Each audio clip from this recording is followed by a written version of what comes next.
The execution is flawless. 200 pounds of muscle dropping from the canopy in absolute silence. A solitary puma, a 500-pound elk. It is the culmination of millions of years of evolutionary design.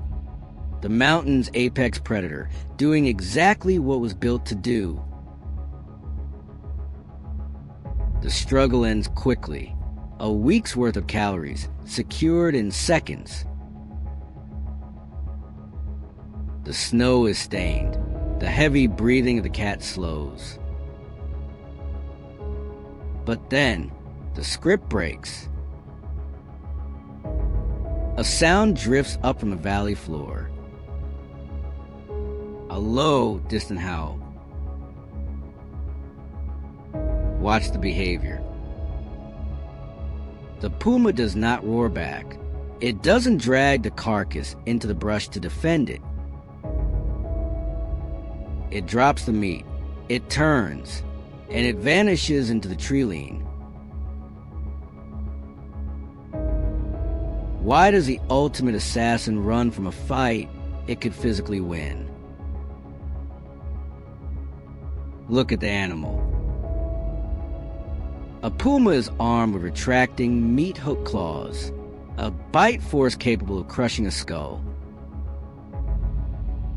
It is a biological weapon optimized for immediate, lethal violence.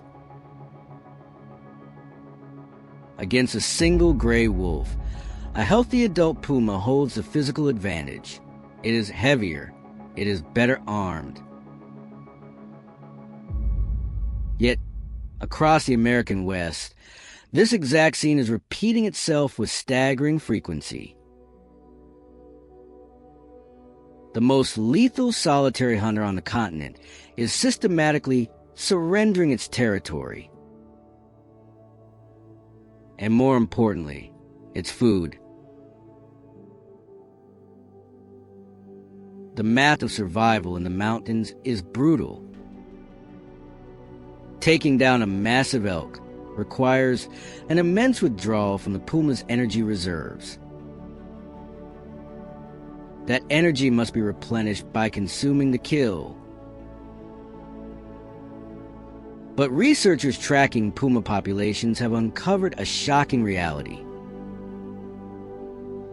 In areas where their territory overlaps with returning wolf packs, pumas are abandoning up to 50% of their kills. 50%. Half of their hard-earned calories, left in the snow for scavengers. This is not a minor behavioral quirk. Losing half your food is a death sentence. It is a mathematical guarantee of starvation. If an apex predator is driven by the absolute instinct to survive, why would it willingly choose starvation over a fight that has a chance of winning? We project our own ideas onto wild animals. We mistake retreat for cowardice. We assume the king of the mountain should be fearless. But fear is a human luxury. What the puma is experiencing in the snow isn't fear. It is cold biological calculation. To understand the puma, you have to strip away the myth of the invincible predator. You have to look closely at the hidden fragility of being a solitary operator. The puma lives in a fundamentally different reality than the wolf. When that howl echoed through the trees, the cat didn't just hear a competitor. It heard the one force its body cannot afford to engage with.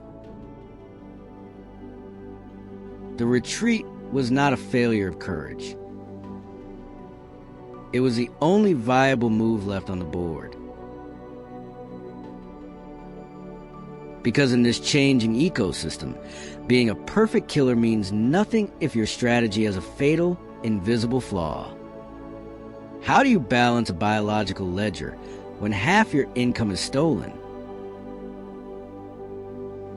When a puma abandons a fresh kill to an approaching threat, it doesn't just lose a meal. It creates a massive energy deficit. The animal is suddenly operating in the red. If it fails to secure another kill within a few days, its physical performance begins to drop. A slightly slower sprint, a fractionally weaker bite. In the mountains, those fractions are the difference between life and death. The ledger must be balanced.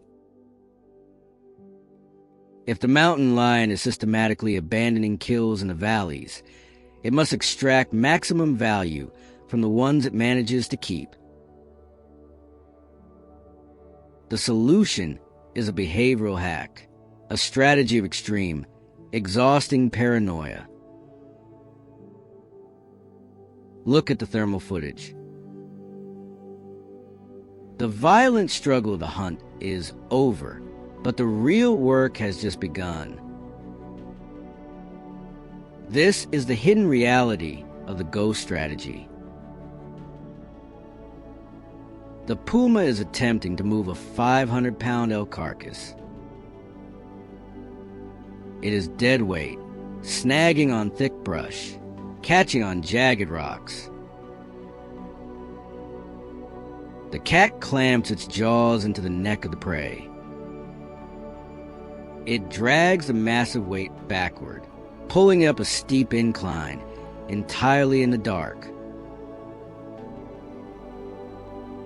Every muscle fiber in its shoulders is strained. Its breathing is ragged in the cold air. It will pull this bleeding weight for hundreds of yards through unforgiving terrain. Once secure location is found, the labor continues.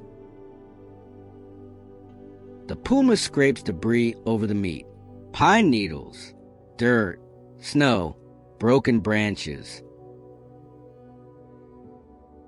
It is burying the evidence. This meticulous process is called caching.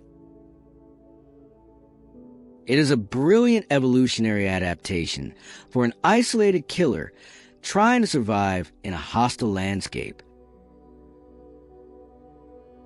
By hiding the carcass in a cold, shaded microclimate, the meat is preserved like a natural freezer. The puma can return over several days, feeding in secret, repaying the biological debt incurred by its previous losses. But consider the brutal physical math of this operation. The energy required to haul a massive carcass up a mountain is staggering. The puma is spending almost as many calories to hide the food as it did to hunt the food. It is a massive biological investment. An investment that operates on a razor-thin margin of error. The caching strategy was perfected in a specific kind of ecosystem. It evolved in an environment where the primary thieves rely on sight. Scavengers like crows, eagles, and vultures scan the valleys from above. A buried elk is invisible from the sky. The ghost remains hidden. But hidden larder is only safe if the forest floor remains empty. It only works if your competitors are operating on the same sensory wavelength. Watch the cat as it works in the shadows. It stops every few minutes. ears rotating like radar dishes, eyes piercing the dark tree. There is no relaxation here, no victory lap for the apex predator. It is a creature consumed by the exhausting pressure of constant vigilance. Being a solitary operator means there is no one to stand guard while you eat. There is no pack to watch your back while you sleep. Every single calorie you consume must be defended by you alone. It is a lonely, desperate existence disguised as mastery. The ghost strategy is a fragile hack. It demands absolute perfection to turn a profit. And it relies entirely on the assumption of isolation. But what happens when the fundamental rules of the forest change? What happens when your competitor doesn't need to see the kill from the sky? What happens when they can simply smell it blowing in the wind? When you operate completely alone, your body is your entire economy. There is no insurance policy in the wild. To understand why the ghost abandons its hard-earned meal, we have to look past the muscle and the claws.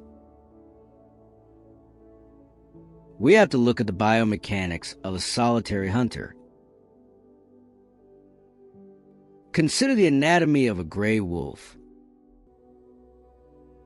If a wolf shatters a bone in its leg during a hunt, its life does not immediately end.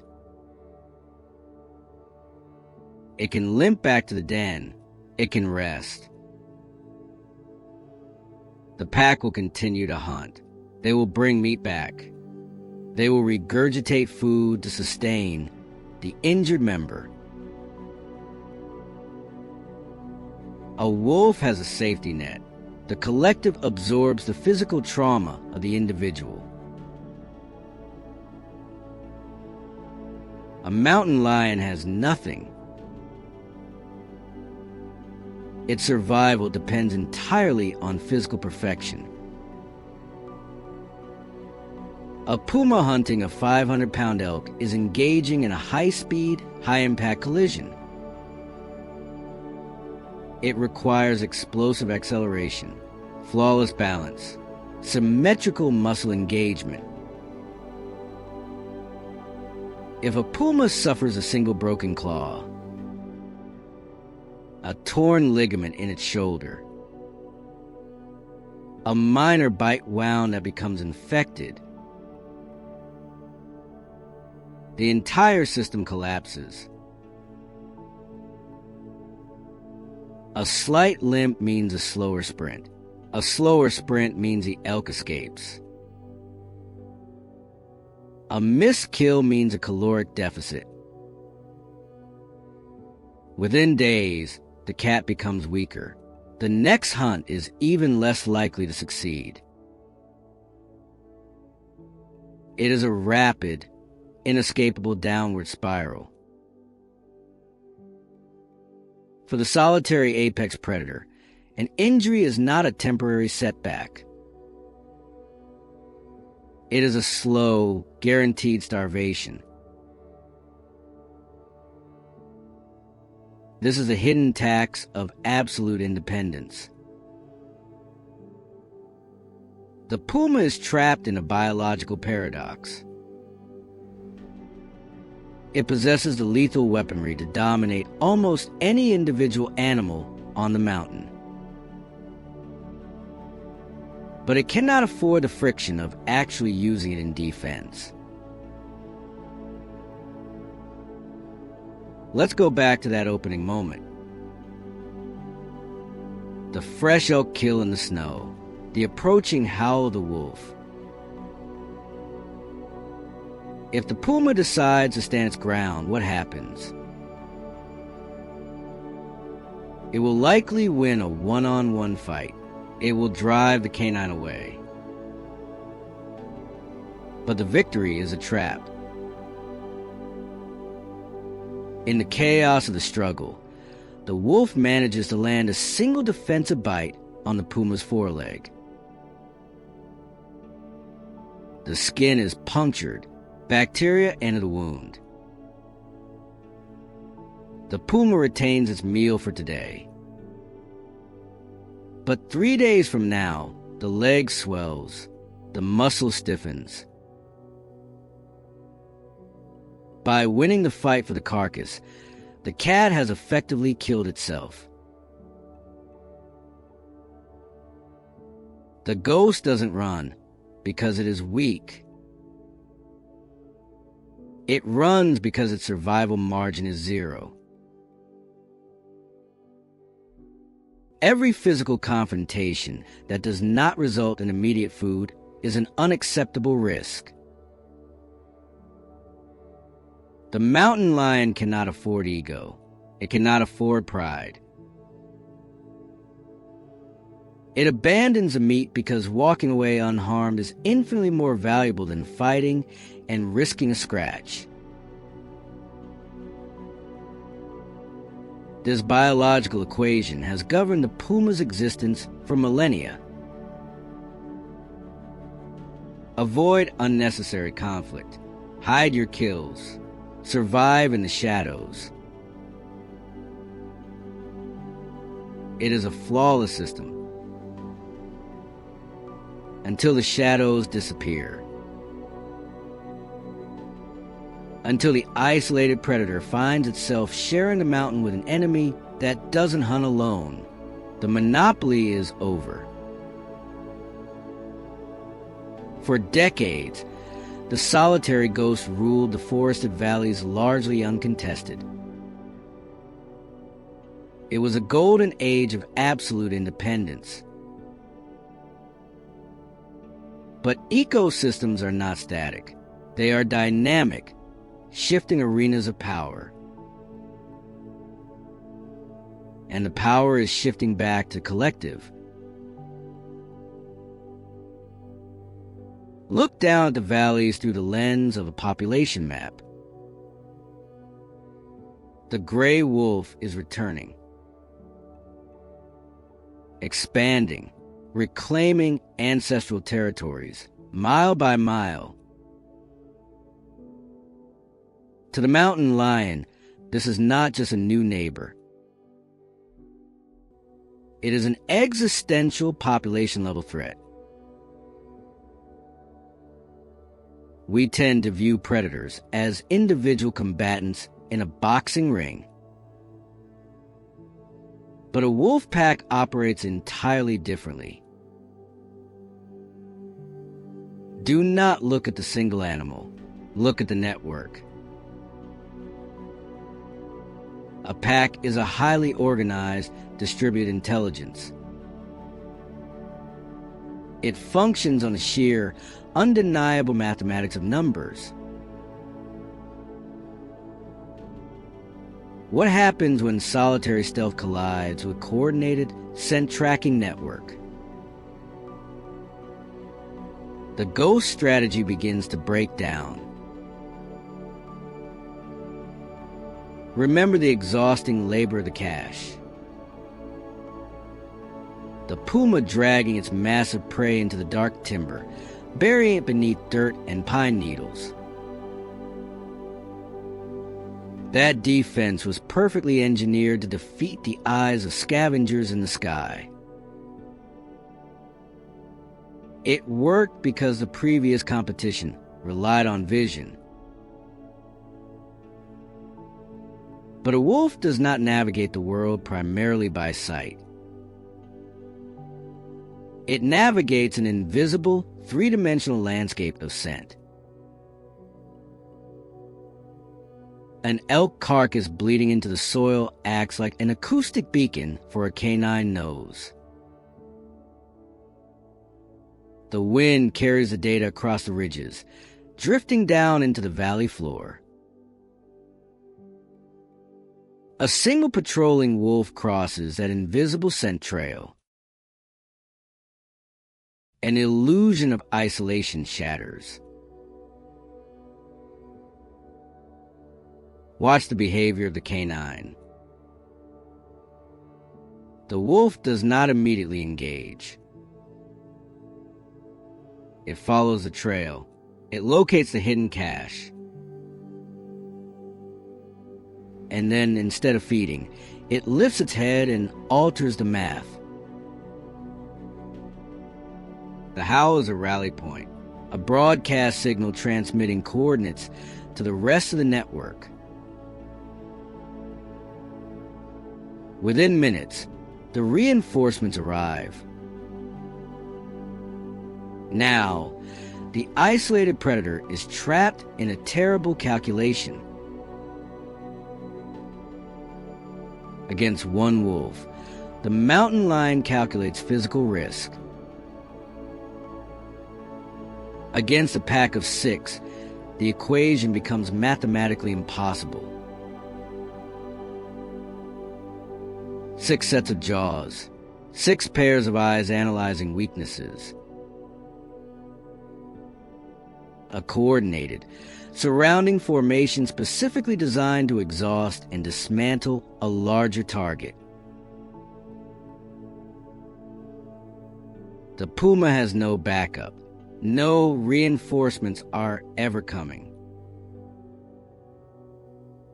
If it stays by the cache, the wolves will continuously test its defenses until a biological error is made. And as we established, a single error is fatal. So, the cat abandons the meat. It climbs a tree, or it retreats over the ridge. This is how a 500-pound victory becomes a 0-calorie return. The wolves have not just stolen a meal. They have fundamentally weaponized the Puma's zero-risk survival requirement against it. This is not a random encounter. It is a systematic dismantling of a lifestyle. The pack does not sleep. It rotates its patrols. It operates with sheer efficiency that a solitary animal can never match. The expanding pack is essentially a massive, organized corporation pushing the independent operator out of the market. The wolves are mapping the prime hunting grounds. Every time the cat makes a kill, the alarm bells ring. The ghost is being actively hunted by an army it cannot fight. The statistics suddenly make perfect, terrifying sense. That staggering 50% abandonment rate isn't a statistical anomaly. It is a heavy taxation of living in an occupied zone. The mountain lion is realizing that lethality is no longer the most valuable currency in this ecosystem. Numbers are. The mountain's ultimate assassin is being steadily, efficiently bankrupted. But starvation is a powerful motivator. If the rich, prey-dense valleys are systematically lost, where does an apex predator go? When your home is conquered by mathematics, you must find a place where the math breaks down. Borders in the wild are invisible. They are drawn with scent, defended with violence. But to truly understand the scale of what is happening, we have to look past the trees. We have to view the mountain through data. Look at the telemetry map. These points of light represent GPS collar tracking over a 5-year period. The red dots are the mountain lions. Notice where they cluster. Historically, the red markers heavily saturated the valley floors. The deep river basins, the lush, dense timber. This is the prime real estate of the ecosystem. It is where the elk herds winter. It is where the deer graze. For a solitary killer, the valley is a caloric gold mine. A place where the ghost strategy guarantees a steady, predictable income. Now, watch the timeline move forward. Enter the yellow dots, the returning gray wolves. The yellow markers do not scatter randomly like the red ones. They move as a unified front, expanding like a slow, deliberate stain across the topography. They are establishing an intricate web of patrol routes, marking scent boundaries, creating an acoustic fence of howls. How do you hold a territory against an invisible, expanding web? The data gives us the brutal answer. You don't. As the yellow dots flood the valleys, the red dots do not push back. They do not hold the line. They scatter. They retreat. They systematically vanish from the river basins completely. This map is not just a record of animal movement. It is a document of eviction. To see the physical manifestation of this data, look at the reality on the ground. Watch this footage. A mature, powerful mountain lion backed against the base of a massive pine. Below it, a chaotic swirl of canine bodies, snapping jaws, relentless, coordinated barking. The puma is twice the weight of any individual wolf. It lets out a deep, defensive hiss, but it does not strike. Instead, it turns, digs its muscular claws into the bark, and scrambles 20 feet into the canopy. The ultimate assassin of the American West. Treed like a frightened house cat. The pack paces at the base of the trunk. They do not need to climb. They do not need to engage the claws. They have already won. They have claimed the ground. They have claimed the territory. And they have neutralized a superior physical threat without shedding a single drop of blood. For the mountain lion looking down from the branches, the reality is stark. It is still a flawless biological weapon. Its muscles are still explosive. Its bite is still lethal. But the predator wasn't losing strength. It was losing relevance. The rules of the valley have been rewritten by mathematics. The era of the solitary king is over. The valleys now permanently belong to the collective. If the puma climbs down and tries to reclaim its former hunting grounds, the network will simply surround it again.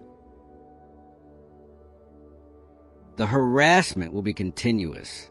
The caloric theft will be relentless. The math guarantees eventual starvation. So, the red dots on the telemetry map begin to shift. They abandon the rich, prey-dense lowlands entirely. They move away from the expanding yellow web, seeking the only remaining void in the ecosystem.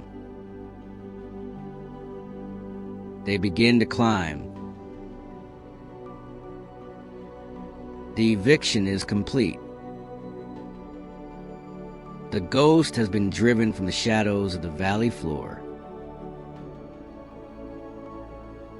But as you move higher up the mountain, the environment changes rapidly. The temperature plummets, the air thins, and most importantly, the prey disappears.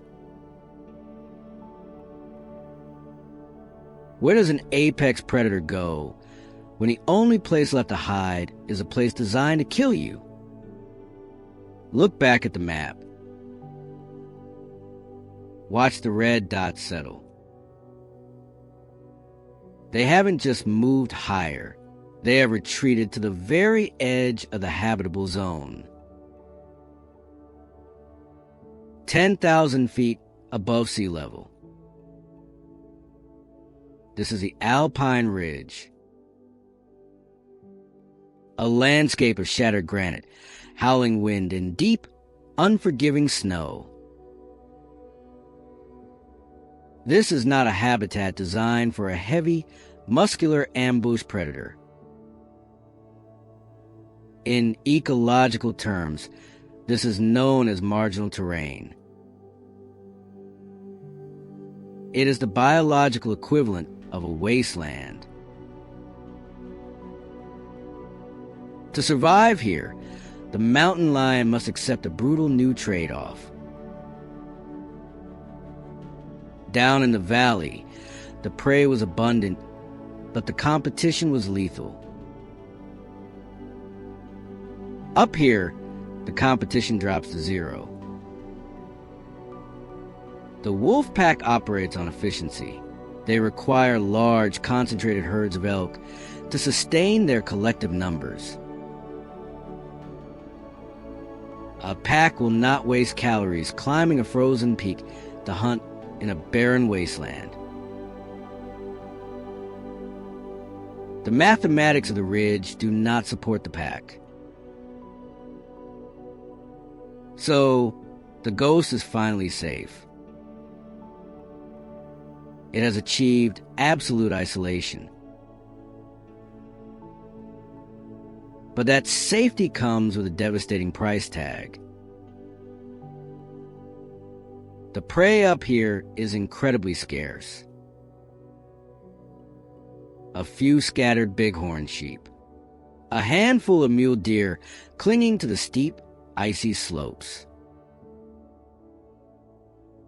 Hunting on this terrain is a nightmare. In the valley, the puma could ambush from behind a fallen log. It could close the distance in seconds. Here, there is no cover. The cat is exposed, a stark silhouette against a canvas of blinding white. The stalk must be agonizingly slow. Hours of freezing stillness just to get within striking distance of a wary sheep. And the physical danger is magnified. A single misstep on an icy ledge during a high-speed pursuit is just as fatal as a wolf bite. Watch the physical toll this environment takes on the animal. The puma's movements are slower. The cold continuously leaches energy from its muscles. It walks along a knife-edge ridge, scanning an empty horizon. It is an apex predator that has become a refugee in its own ecosystem. This is the true, hidden cost of the ghost strategy. To avoid the friction of the pack, the mountain lion has exiled itself to a frozen desert. It has traded the immediate threat of violence for the slow, grinding pressure of starvation. Every day is a calculation of diminishing returns. How many calories can be burned simply trying to stay warm? How many miles can be walked looking for a single scent trail in the deep snow? If a strike fails up here, the energy is gone. There is no backup herd in the next meadow. The margin for error, which was already razor thin in the valley, has practically vanished. The solitary hunter is walking the biological tightrope. If a heavy blizzard rolls in and buries the high slopes, the few remaining prey animals will migrate down. But the puma cannot follow them. Descending means re-entering the occupied zone. It means crossing the invisible border back into the wolf network. So the cat stays high. It waits out the storms. It tightens its biological belt. It survives on sheer, uncompromising resilience. But resilience has a breaking point. Even a ghost must eventually eat. And when it finally secures a kill on these desolate ridges, the stakes are absolute. A carcass up here isn't just a meal. It is salvation. It is the only thing keeping the cat from freezing to death in the snow. But ecosystems are deeply interconnected. Hunger is a universal force. What happens when the mathematics of the valley fail to pack? What happens when the winter is unusually harsh and the wolves are forced to expand their search upward? The ultimate test of adaptation isn't about avoiding the enemy forever. It is about what you do when the enemy finally breaches your last sanctuary. The wind on the alpine ridge masks the sound. But it cannot hide the scent of fresh blood. The mountain lion stands over the fallen mule deer. The hunt was grueling, hours of freezing stillness, a final, desperate sprint across the ice. The cat is exhausted. Its caloric bank account is practically empty. This meal is not a luxury. It is the only thing standing between the puma and the end of its timeline. It lowers its head to feed, to finally balance the biological ledger. And then, the silhouette appears on the ridge line. A gray wolf. Then another and a third. The winter in the valley has been unusually brutal. Hunger is a universal force, and it has driven the collective upward, breaching the final sanctuary. This is the moment of ultimate truth. Will solitary perfection adapt to the new rules, or will it die fighting for the old ones? Look closely at the physical tension in the mountain lion. Every instinct in its ancestral DNA is screaming at it to defend the prize, to stand its ground, to use the claws, to unleash the bite force. The pack is tired from the climb. The cat is larger. It is heavier. It could likely kill the first wolf that steps forward. But the ghost does not operate on pride. It operates on biological calculation. The cat looks at the advancing pack. It looks down at the life-saving meat. It calculates the mathematics of a single fatal scratch. If it fights, it might keep the deer, but it will almost certainly take a wound. An injured solitary hunter on a frozen peak is a dead animal walking.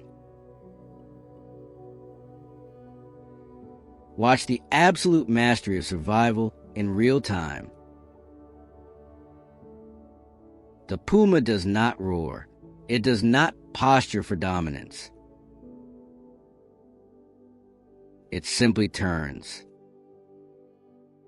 and walks away. It leaves the calories behind. It surrenders its ultimate prize to an inferior individual opponent. This was never just a story about an animal losing its food. This is a story about the true price of absolute independence. The mountain lion isn't a coward for walking away. It is an evolutionary genius. It understands a universal law that every isolated operator must eventually learn. Survival is not about winning the fight. It is about knowing exactly which fights will kill you, even if you win. By walking away, the ghost remains physically flawless. It suffers no injury. It incurs no biological debt from combat. It loses a meal, but it secures its life. It adapts, it recalculates, and it lives to hunt again tomorrow. The wolves descend on the carcass, consuming the hard-earned victory. The mountain lion disappears into the whiteout, climbing even higher into the desolate rocks. For now, the vertical refugee has found a way to exist in the margins. But the margins are shrinking. As global climate patterns shift, the snow lines are changing. The alpine environments are slowly warming. The brutal weather barriers that keep the pack in the valleys are beginning to melt away. The ghost has surrendered the lowlands. It has mastered the frozen peaks. But what happens when the ultimate assassin finally runs out of mountain? Next time on Survival Brand. The high-altitude sanctuary is collapsing. As the snow line retreats, the invisible borders of the mountain begin to dissolve. New competitors climb the ridges. New pressures close the gap. When the ultimate assassin has nowhere left to run, it is forced to do the one thing it has spent millennia avoiding. It must stand its ground. Join us for the next chapter of Masters of Adaptation, as we explore the final stand of the American ghost.